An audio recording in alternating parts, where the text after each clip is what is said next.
Marcos capítulo 13, é um texto um pouco comprido, nós vamos ler todo ele. Marcos 13, do 1 até o 37. Marcos capítulo 13, do 1 ao 37. A palavra de Deus diz assim: Quando Jesus saía do templo, um dos seus discípulos disse: Mestre, olhe que construções magníficas, que pedras impressionantes. Jesus respondeu: Está vendo essas grandes construções? Serão completamente destruídas, não restará pedra sobre pedra. Mais tarde, Jesus sentou-se no Monte das Oliveiras, do outro lado do vale, de frente para o templo. Pedro, Tiago, João e André vieram e lhe perguntaram em particular: Diga-nos, quando isso vai acontecer? Que sinais indicarão que essas coisas estão prestes a se cumprir? Jesus respondeu: Não deixem que ninguém os engane, pois muitos virão em meu nome, dizendo: Eu sou o Cristo, e enganarão muitos. Vocês ouvirão falar de guerras e ameaças de guerras, mas não entrem em pânico. Sim, é necessário que essas coisas ocorram, mas ainda não será o fim. Uma nação guerreará contra outra, um reino contra outro, haverá terremotos em vários lugares e também fome. Tudo isso, porém, será apenas o começo das dores de parto. Tenham cuidado. Vocês serão entregues aos tribunais e açoitados nas sinagogas. Por minha causa, serão julgados diante de governadores e reis. Essa será a sua oportunidade de lhes falar a meu respeito. É necessário, primeiro, que as boas novas sejam anunciadas a todas as nações. Que quando forem presos e julgados, não se preocupem com o que dirão. Falem apenas o que lhe for concedido naquele momento, pois não serão vocês que falarão, mas o Espírito Santo. O irmão trairá seu irmão e o entregará à morte, e assim também o pai ao seu próprio filho. Os filhos se rebelarão contra os pais e os matarão. Todos os odiarão por minha causa, mas quem se mantiver firme até o fim será salvo. Chegará o dia em que vocês verão a terra, a terrível profanação, no lugar que não deveria estar. Leitor, preste atenção. Então quem estiver na Judéia, fuja para os montes. Quem estiver na parte de cima da casa, não desça nem entre para pegar coisa alguma. Quem estiver no campo, não volte nem para pegar o manto. Que terríveis serão aqueles dias para as grávidas e para as mães que estiverem amamentando. Orem para que a fuga de vocês não aconteça no inverno, pois haverá mais angústia naqueles dias que em qualquer outra ocasião, desde que Deus criou o mundo, e nunca mais haverá angústia tão grande. De fato, se o Senhor não estivesse limitado esse tempo, ninguém sobreviveria, mas por causa de seus escolhidos, Ele limitou aqueles dias. Portanto, se alguém lhes disser: Vejam, aqui está o Cristo, ou vejam, ali está Ele, não acreditem, pois falsos cristos e falsos profetas surgirão e realizarão sinais e maravilhas a fim de enganar, se possível, até os escolhidos. Fiquem atentos, eu os avisei a esse respeito de antemão. Naquele tempo, depois da angústia daqueles dias, o sol se escurecerá, a lua não dará luz, as estrelas cairão do céu, os poderes do céu serão abalados. Então todos virão o Filho do Homem vindo nas nuvens, com grande poder e glória. Ele enviará seus anjos para reunir seus escolhidos de todas as partes do mundo, das extremidades da terra às extremidades do céu. Agora aprendam a lição da figueira. Quando surgem os ramos e suas folhas começam a brotar, vocês sabem que o verão está próximo. Da mesma forma, quando virem todas essas coisas, saberão que o tempo está muito próximo, à porta. Eu lhes digo a verdade: essa geração certamente não passará até que todas essas coisas tenham acontecido. O céu e a terra desaparecerão, mas as minhas palavras jamais desaparecerão. Contudo, ninguém sabe o dia, nem a hora em que essas coisas acontecerão, nem mesmo os anjos do céu, nem o Filho, somente o Pai sabe. E uma vez que vocês não sabem quando virá esse tempo, vigiem, fiquem atentos. A vinda do Filho do Homem pode ser ilustrada pela história de um homem que partiu numa longa viagem. Quando saiu de casa, deu instruções a cada um de seus servos sobre o que fazer. E disse ao porteiro que vigiasse, à espera de sua volta. Vocês também devem vigiar, pois não sabem quando o dono da casa voltará, à tarde, à meia-noite, de madrugada ou ao amanhecer, que ele não os encontre dormindo quando chegar sem aviso. Eu lhes digo o que digo a todos: vigiem. Vamos orar. Santo Deus, sem o Senhor nós não somos capazes de vigiar. Nós clamamos, ó Pai, que o Senhor nos ajude a prestarmos atenção nos sinais. Mas acima de tudo, nos ajude a termos o foco na Tua Palavra, na glória de Cristo, na vinda do Filho do Homem. Que o Senhor possa arder os nossos corações pelo desejo da volta de Cristo Jesus. Que o Senhor possa arder os nossos corações por entender a Tua Palavra e colocá-la em prática. Que hoje o Senhor possa falar as nossas vidas aqui. Que todos que ouçam possam, Deus, entender aquilo que o Senhor quer para as nossas vidas. Em nome de Jesus. Amém. Poder sentar, meus irmãos.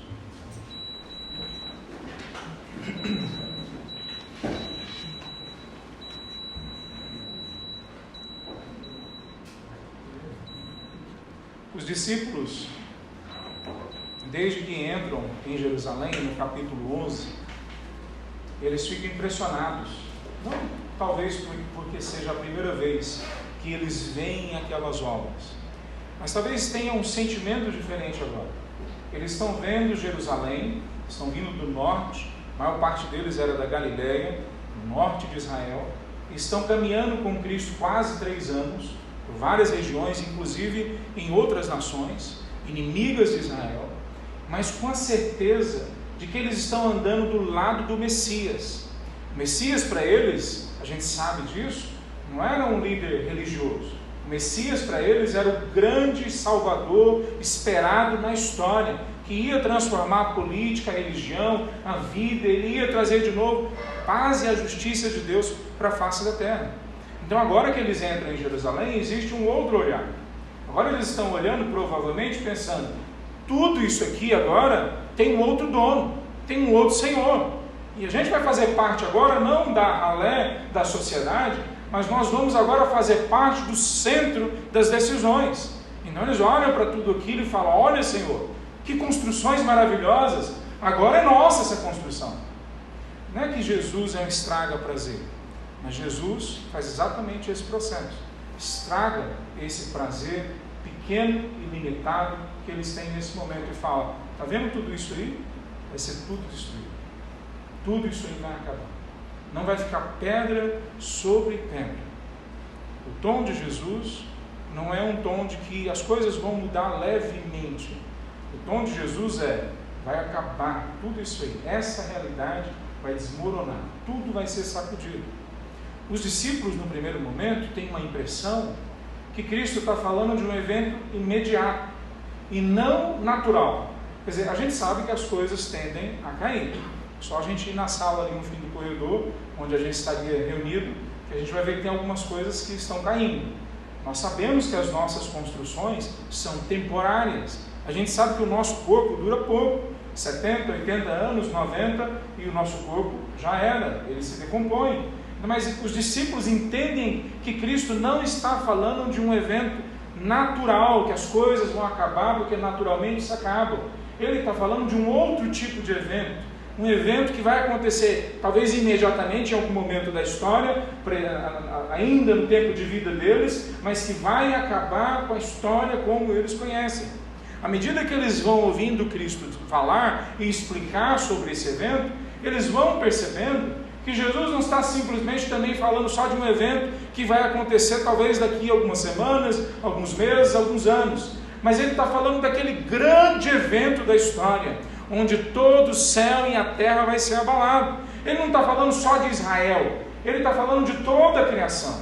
Eles vão talvez entendendo que Cristo não está falando sobre a etnia deles, mas sobre todas as etnias. Ele não está falando sobre a geografia deles, mas toda a geografia, todo o cosmos. Veja, aos poucos eles vão entendendo que Jesus está falando de um ambiente muito maior do que eles entendem, ou que eles entenderam a princípio. E no meio desse ambiente, que a mensagem é sobre destruição, é o fim de todas as coisas, é apresentada pelo próprio Cristo a importância que Ele, como Senhor, tem em todo esse processo. Então, o que é que nós podemos ver nesse texto? Não só que Cristo está falando sobre o fim de todas as coisas, mas Ele está falando que o fim de todas as coisas precisa trazer para a perspectiva deles, para o olhar deles, a importância de Cristo Jesus. Então, o que é que esse texto ensina? Veja, o que o texto está ensinando para nós, parece que esse é o foco de Marcos, é o foco do Espírito Santo usando a vida de Marcos para escrever, para que hoje a gente lesse, é que diante da certeza do fim de todas as coisas, nós temos somente uma pessoa, somente uma verdade, somente um ser que tem que estar no centro das nossas decisões, do nosso coração, da nossa adoração: Jesus Cristo. Amém.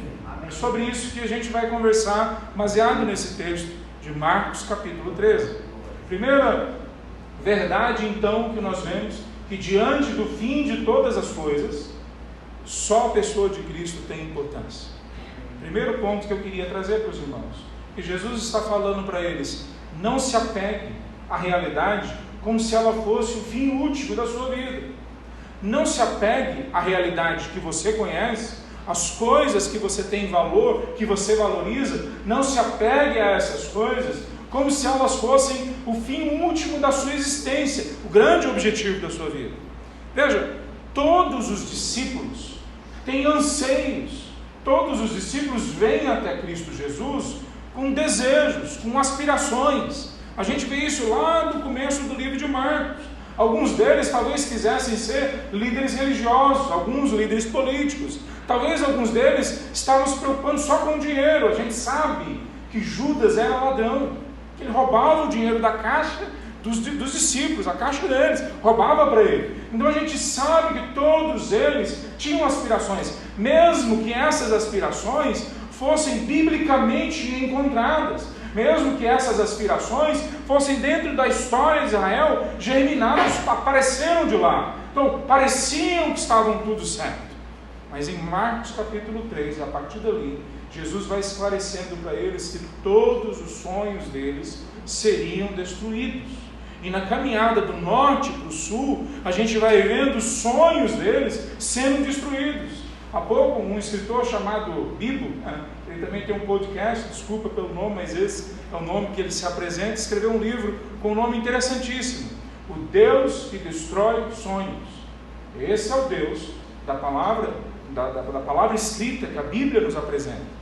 O Deus que destrói sonhos, o Deus que pega os nossos sonhos diminutos, os nossos planos mesquinhos e pequenos na história, Ele esmaga eles como a gente esmaga um papel e joga no lixo, porque os planos deles são melhores do que os nossos, os sonhos deles são muito mais altos do que os nossos. Então Jesus, se em outro momento Ele mostrou de outras formas, através de ensinamentos, através de como Ele tratava líderes religiosos, agora Ele trata os seus discípulos, dizendo para eles: está vendo essas coisas que vocês acham lindas, maravilhosas, toda essa estrutura, tira ela do centro da vida de vocês, elas todas vão ser destruídas.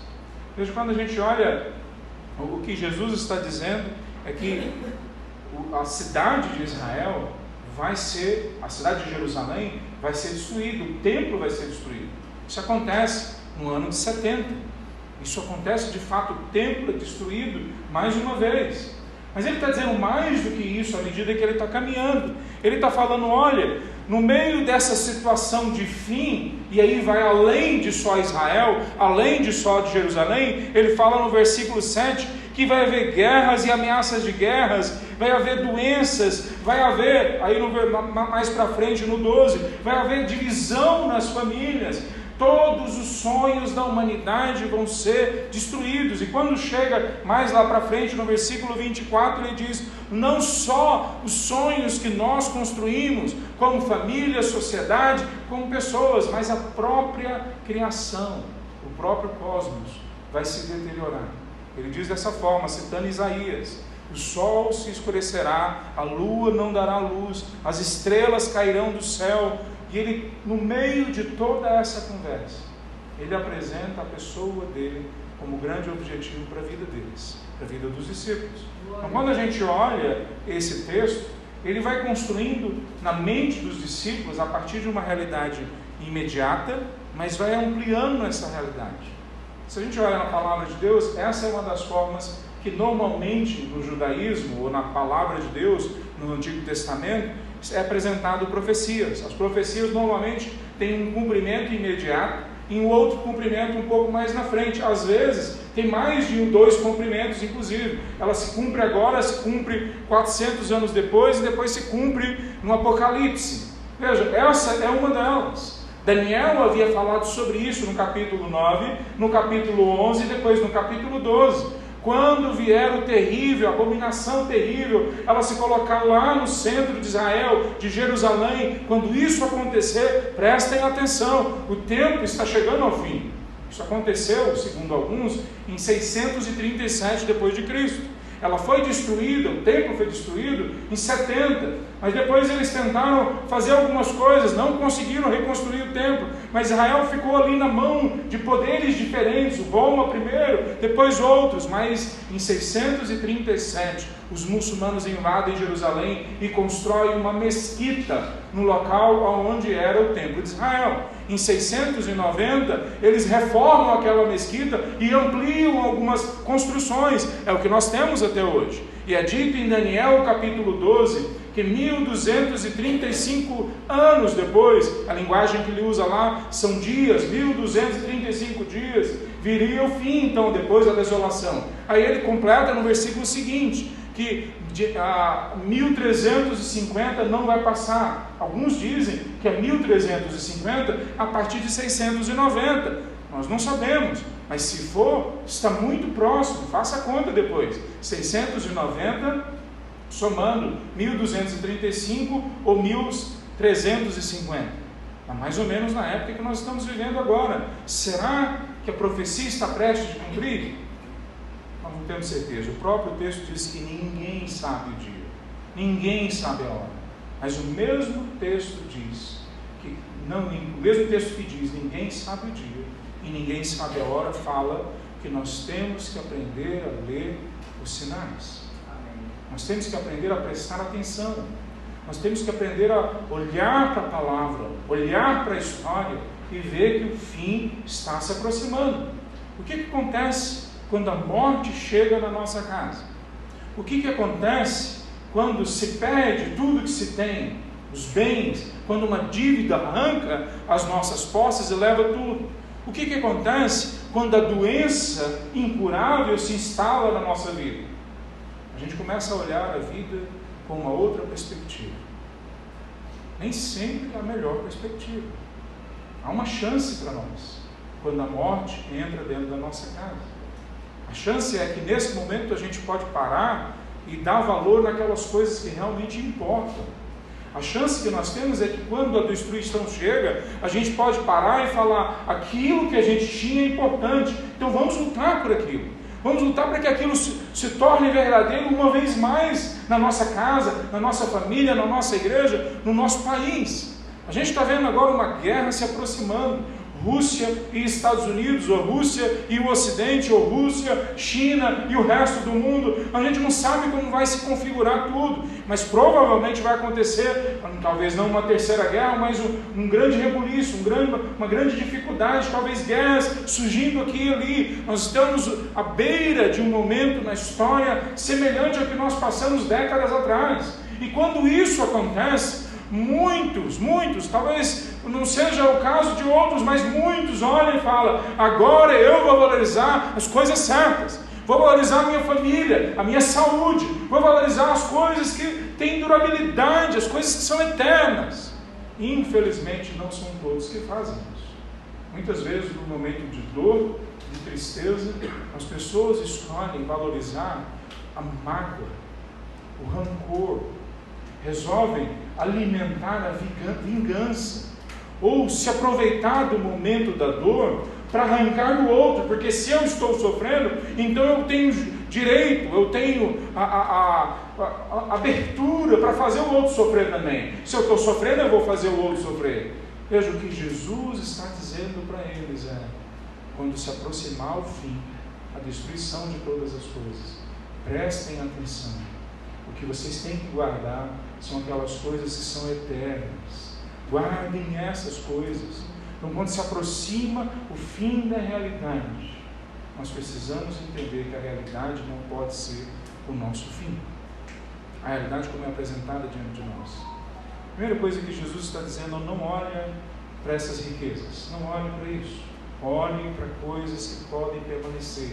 Olhem para coisas que têm valor eterno. E ele apresenta a ele mesmo como a principal pessoa, ou a principal coisa que eles têm que se segurar.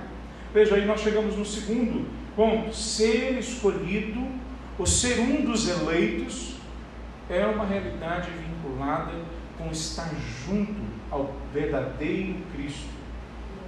Se no meio da destruição, se a proximidade do fim tem que fazer a gente valorizar as coisas que são mais valorosas, que têm valor eterno, Jesus se apresenta como aquele que é o centro. E quando ele faz isso, então ele está dizendo para nós: prestem atenção, ser escolhido não é uma mensagem religiosa. Ser escolhido, ser eleito por Deus, é uma mensagem relacional. Olha a forma como ele faz isso. No capítulo 13, no versículo 5, ele diz o seguinte: não deixem que ninguém os engane, pois muitos virão em meu nome, dizendo eu sou o Cristo. E quando ele fala isso, ele repete depois um pouco na frente, no versículo 21. Portanto, se alguém lhes disser, vejam, aqui está o Cristo, ou vejam, ali está Ele, não acreditem, pois falsos cristos e falsos profetas surgirão, e eles realizarão sinais e maravilhas, a fim de enganar, se possível, até os eleitos, até os escolhidos, até aqueles que pertencem ao relacionamento íntimo e verdadeiro com o verdadeiro Cristo.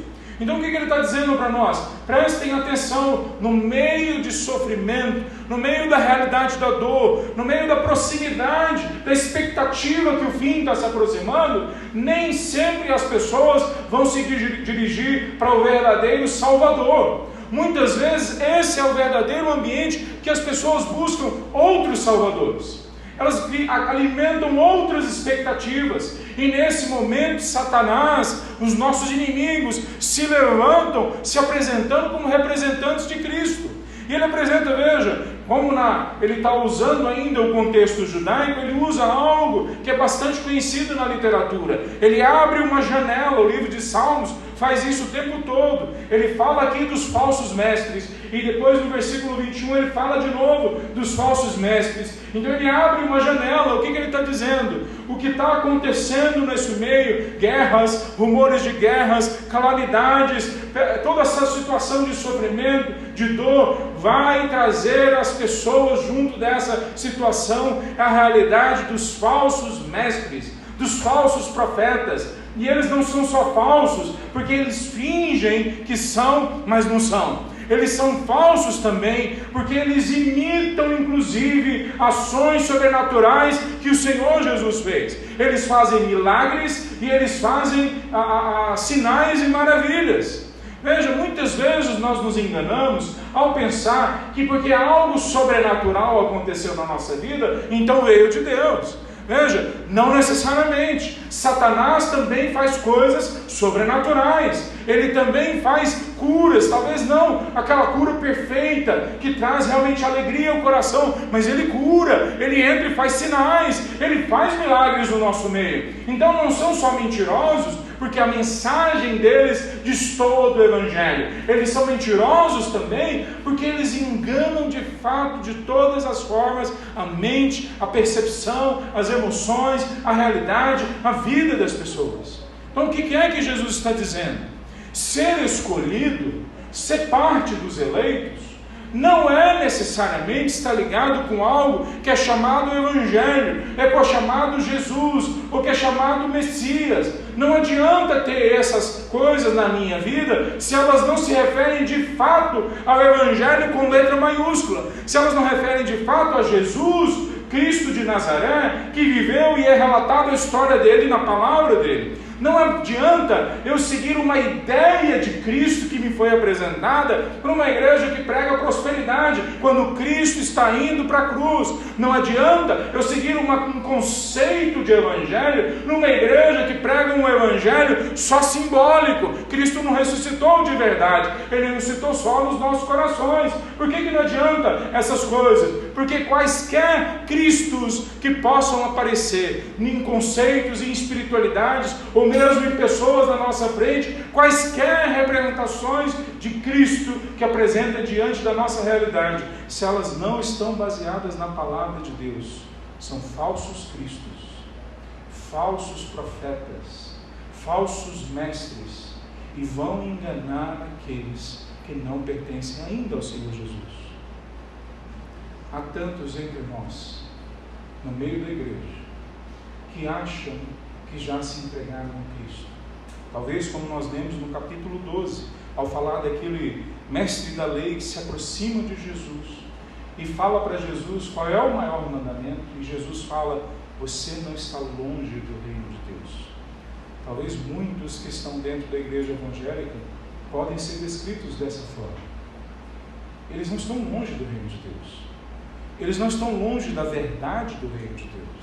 Eles não estão longe de um relacionamento com o mestre. Se eles derem um passo à frente, eles entram no ambiente do reino da luz, no reino de Deus. Se eles tomarem uma decisão, como o jovem rico que foi colocado diante dele a decisão: abandone tudo e venha e me siga, jogue tudo, dê tudo para os pobres e venha e me siga. Muitos que estão dentro da igreja podem talvez ser encaixados como esses que estão próximos do reino, mas não ainda dentro do reino de Deus. Estar próximo da mensagem do Evangelho não garante para você absolutamente nada. Não garante nada. Escolhido são só aqueles que se relacionam com Cristo Jesus. Escolhidos são só aqueles que se arrependem, dispõem a sua vida para que seja mudada a mente, o coração, a vontade, os relacionamentos. Veja, semana passada teve um homem pregando aqui, e uma das coisas que nós conversamos depois é que o Espírito de Deus revelou a ele que há pessoas em nossa igreja adulterando. Não em outras igrejas, na nossa igreja. Há pessoas na nossa igreja cometendo pecados que lá fora são considerados sujos, mas estão aqui dentro. Mas quantas vezes nós vimos isso acontecendo em volta de nós? Todos nós aqui, com exceção de um ou outro, somos adultos. Quantas vezes nós vimos pessoas, e às vezes essas pessoas somos nós mesmos, dizendo que servem a Cristo Jesus, mas tendo como mestre das suas decisões e opções na vida outros conceitos e valores, outros senhores. O que Jesus está dizendo para nós é: vão surgir falsos cristos, vão surgir falsas espiritualidades, vão surgir falsos conceitos do Evangelho. Eles vão surgir, e outras, quando eles surgirem, eles vão ter força de argumentação, eles vão citar a palavra de Deus, eles vão ter força sobrenatural, eles vão produzir efeitos fantásticos no meio da igreja, tentando afastar inclusive aqueles que são verdadeiramente filhos de Deus. Nós olhamos isso, a mensagem acerca do fim. Meus irmãos, prestem atenção nisso. O grande foco dela não é a respeito das guerras, não é a respeito das calamidades, das pandemias que podem surgir. O grande mensagem acerca do fim não é a respeito de que um meteoro pode cair e de que tudo pode ser consumido no fogo. A grande mensagem acerca do fim é que nós estamos vivendo no tempo da paciência de Deus, e que Ele nos chama para rendermos a nossa vida completamente ao senhorio de Cristo Jesus, como é narrado na palavra de Deus e como é iluminado e trabalhado pelo Espírito Santo de Deus em nossos corações. Então, não se renda, não se venda a Cristos, espiritualidades, conceitos que não tenham seu endereço nas Escrituras Sagradas. Não se renda, não coloque a sua vida diante de conceitos, valores, pessoas, igrejas, espiritualidades e religiosidades que não sejam absolutamente baseadas na palavra de Deus e que não tenham como único objetivo a glória do Senhor Jesus Cristo. Amém. É isso que Ele está dizendo para nós. Qual é a parte mais importante da mensagem sobre o fim e que o fim está chegando? A mensagem mais importante é que nós temos um tempo e o tempo é agora para entregar as nossas vidas a Cristo Jesus e transformarmos ou sermos transformados pela ação do Espírito Santo de Deus para sermos somente dele. Terceiro princípio que nós vemos nesse fato de que quando vem o fim, ou a proximidade do fim, tem que nos levar a colocar Cristo Jesus como o centro das nossas vidas. É que Jesus nos manda vigiar. Veja, ele termina o capítulo 13 dessa forma: eu lhes digo o que digo a todos. Então, não é uma mensagem que ele diz pela primeira vez, e nem a última também. Ele fala: vigie, preste atenção, atentem, estudem, planejem a sua vida de tal forma que vocês não vão deixar passar desapercebido fatores, fatos, conceitos importantes de serem percebidos e entendidos, decisões que têm que ser feitas a partir disso. Vigie. Veja, quando nós vemos essa realidade, ele fala sobre vigiar, ele diz que nós temos que aprender a ler esses sinais. Ele novamente usa nesse momento a parábola ou a figura da figueira. Vejam como é a figueira quando ela tem folhas, quando ela começa a produzir ramos, é que o verão está próximo.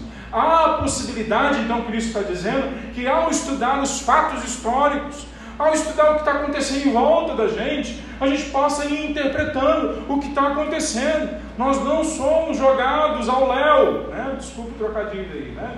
Nós não somos jogados ao léu. Nós somos jogados no mundo, nós que pertencemos a Cristo Jesus, com a ação do Espírito Santo de Deus, com a palavra de Deus nas mãos, para podermos ler a palavra, sermos iluminados pelo Espírito e interpretarmos a realidade. E ele está falando para a gente: vigia, prestem atenção, estudem. Veja, no versículo 11 ele diz o seguinte: quando forem presos e julgados, não se preocupem com o que dirão, falem apenas o que lhes será concedido naquele momento, pois não serão vocês que falarão, mas o Espírito Santo de Deus.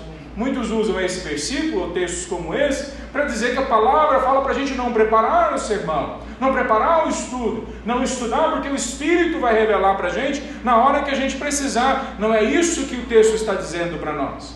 O que o texto está dizendo para nós é que mesmo que a gente chegue em situações extremas, que a gente vá para a cadeia por causa do Evangelho, que a gente seja perseguido por causa da nossa fidelidade a Cristo Jesus, mesmo em momentos que nós não temos esperança de sermos libertos, esperança de sairmos vivos de uma determinada situação, porque servimos a Cristo Jesus, mesmo nesses momentos mais dramáticos, é prometido a nós que o Espírito Santo de Deus vai agir na nossa interioridade, na nossa lógica, na nossa memória, que o Espírito Santo de Deus vai trazer à tona aquelas coisas com as quais nós nos desgastamos, nós gastamos a nossa vida, aquelas coisas que nós investimos o nosso tempo. Quando nós olhamos Jonas no Antigo Testamento, quando ele está na barriga do peixe ou do ser marinho que o engoliu, a gente não sabe que bicho é aquele, quando ele estava ali, ele começa na sua oração, capítulo 2 de Jonas,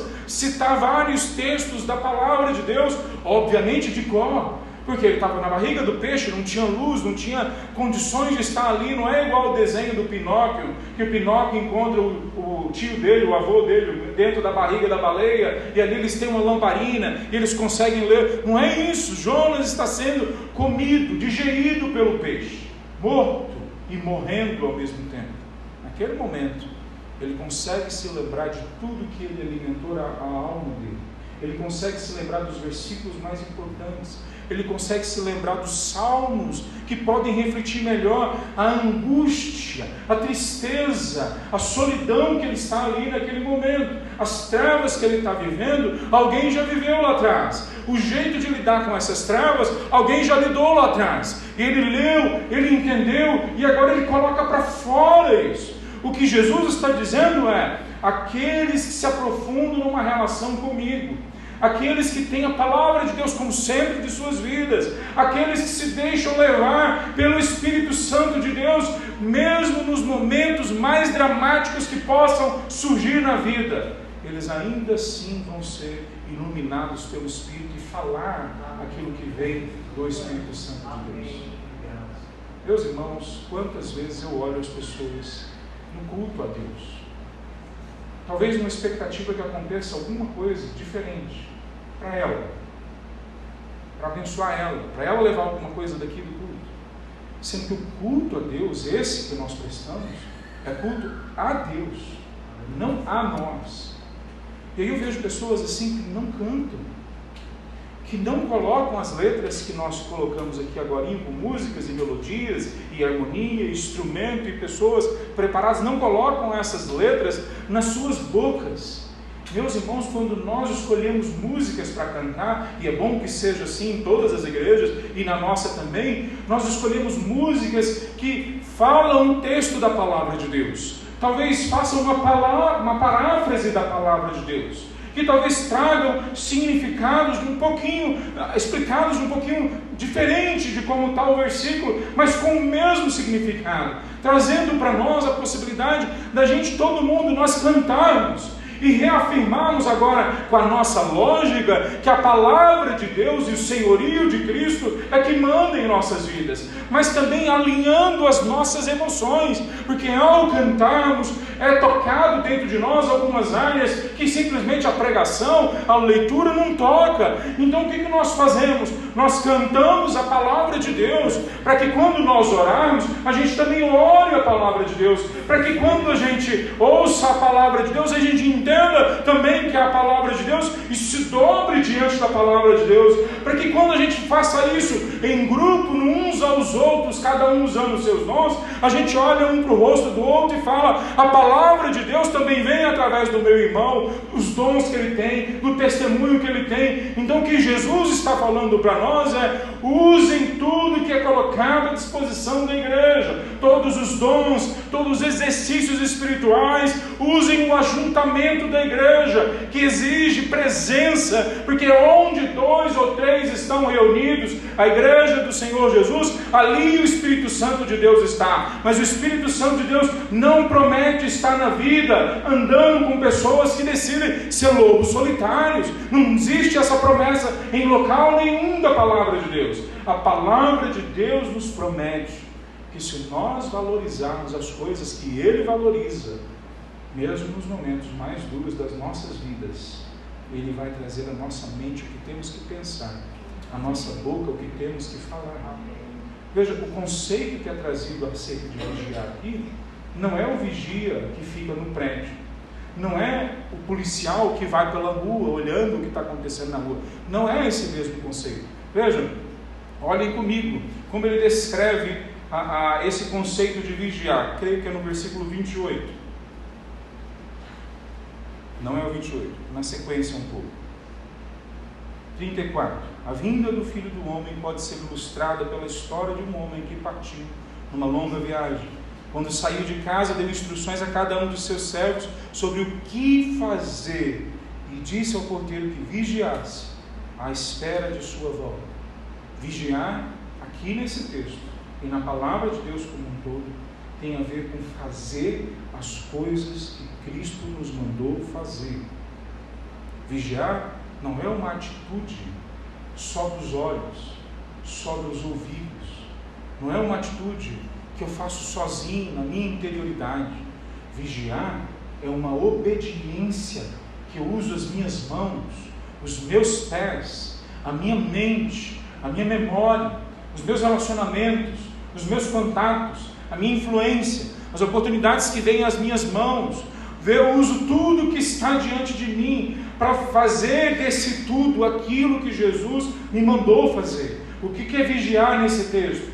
Fazer as coisas que meu mestre me mandou fazer. É isso que é vigiar.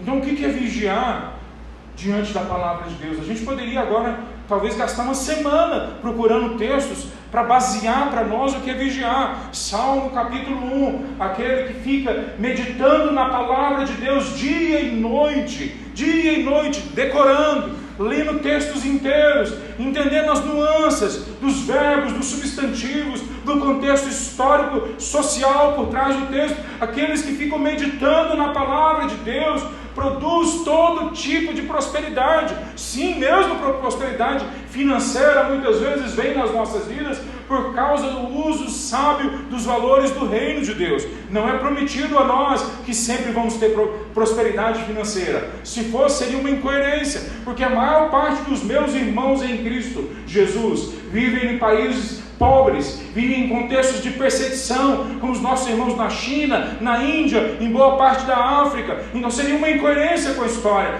Mas sim, muitas vezes Deus traz inclusive prosperidade financeira. Mas qual que é o fazer? Qual que é a tarefa? Qual que é o trabalho? É estudar a palavra de Deus e colocá-la em prática. Essa é a tarefa que é colocada diante de nós como vigiar. Então nós não vigiamos quando nós achamos que somos inteligentes demais, porque crescemos numa igreja que estuda a Bíblia, então eu sei tudo decorado. Ou porque nós não vigiamos também quando nós achamos que nós somos capazes demais, porque viemos de uma igreja cheia do poder do Espírito Santo de Deus, então eu sei vigiar. Tudo isso, meu irmão, lê Paulo falando em Gálatas, ele considera toda a experiência religiosa dele para trás esterco. A única experiência, o centro das nossas vidas é a palavra de Deus, no poder do Espírito, sendo aplicada aos nossos corações, transformando a nossa vida, as nossas ações e as nossas atitudes diante de tudo. Então, o que é que nós podemos entender acerca do fim?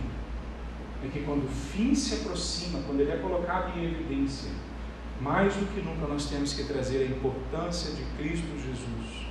Cristo Jesus precisa ser o centro das nossas vidas.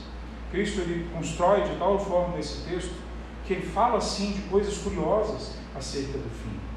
Ele fala assim de coisas impressionantes que vão acontecer. Mas ele termina e ele coloca nas linhas e nas entrelinhas do texto que só existe uma esperança, que é Jesus Cristo, o relacionamento único e verdadeiro com Ele. Como que a gente encerra esse texto? Eu queria falar para vocês da seguinte forma: o conteúdo mais importante da história é que só existe um Senhor, e Ele é Jesus de Nazaré. Se esforce para conhecer esse conteúdo, porque à medida que você se esforça para conhecer este conteúdo, Jesus Cristo, a pessoa de Jesus Cristo, vem e se relaciona verdadeiramente com você. Veja, a fé é sempre iniciada num processo de arrazoar, pensar, meditar, construir uma outra realidade na sua mente a partir da ação do Espírito e da leitura da palavra de Deus, para que você jogue mentiras que foram colocadas na sua mente, na sua história, e você se dedique somente à verdade que é Cristo Jesus. A verdade que Cristo Jesus nos fala sobre Ele mesmo. A primeira coisa, o maior conteúdo da história é Ele, Jesus Cristo. Segunda coisa que eu queria encerrar com vocês hoje é que não descanse então, até render todas as áreas da sua vida ao senhorio de Cristo Jesus. Essa é a única chance que você tem de ser salvo. Nós somos salvos pela graça, mas a graça se concretiza na nossa vida através de frutos, transformação. Se esses frutos não acontecem, não durma, não descanse, até ver os frutos do Espírito acontecendo na sua vida. Só existe relacionamento de verdade quando existe relacionamento de verdade. Desculpa a redundância, mas nós só conhecemos a Jesus de verdade quando o verdadeiro Jesus entra em nós e nos transforma à imagem dele. Não se conforme com falsos cristos, falsos conceitos de Cristo, falsas ideologias, falsas religiosidades, falsas espiritualidades, se não tiver endereço na palavra de Deus, se não for direcionada e instrumentalizada pelo poder do Espírito Santo de Deus. Não se renda a essas coisas. Vamos colocar de pé, meus irmãos. Vamos nos render. Eu convido você agora, junto comigo, a se render completamente, uma vez mais, a Cristo Jesus. Eu lembro de um sermão de um pastor que eu admiro muito, que ele começou a pregar. Eu acho que o Gonza estava comigo naquele dia, meu amigo ali atrás. E ele começou a pregar, e na introdução do sermão dele, que durou mais ou menos o tempo que eu preguei agora, foi um sermão comprido dele, o meu não, o dele. Mas na introdução do sermão dele, todos entendemos que a gente deveria entregar as nossas vidas a Cristo Jesus, aqueles que ainda não te entregam, ou confirmar a nossa entrega a Cristo Jesus uma vez mais, dizendo: Senhor Jesus, a minha vida pertence a Ti. Eu abandono todos os ídolos, todos os deuses, todas as minhas preferências religiosas. Então, vamos orar assim? Nos coloque, todos vocês, todos nós vamos nos colocar diante de Deus e clamar uma vez mais que Ele seja o Senhor, o único Senhor das nossas vidas. Vamos orar? Santo Deus, nós nos colocamos diante de Ti agora, Pai. Nós clamamos que o Senhor faça cair por terra agora toda espiritualidade falsa, toda religiosidade falsa, todo falso ensino sobre a Tua palavra, sobre Jesus. Que o Senhor venha fazer cair agora das nossas mentes e corações toda idolatria, ó Deus. Deus, traga à mente os pecados que temos que nos arrepender e muda a gente, produz o fruto do Teu reino, a transformação que só Cristo Jesus pode produzir. Ó Deus, ouça a oração de cada um de nós aqui, de todos nós, ó Pai. Traga sobre nós, ó Deus, a transformação que somente o Teu Espírito pode trazer. Convence a gente do pecado, da justiça e do juízo, Senhor Deus. Louvado seja o Teu nome. Em Cristo Jesus que nós oramos. Amém, Senhor. Amém. Poder sentar.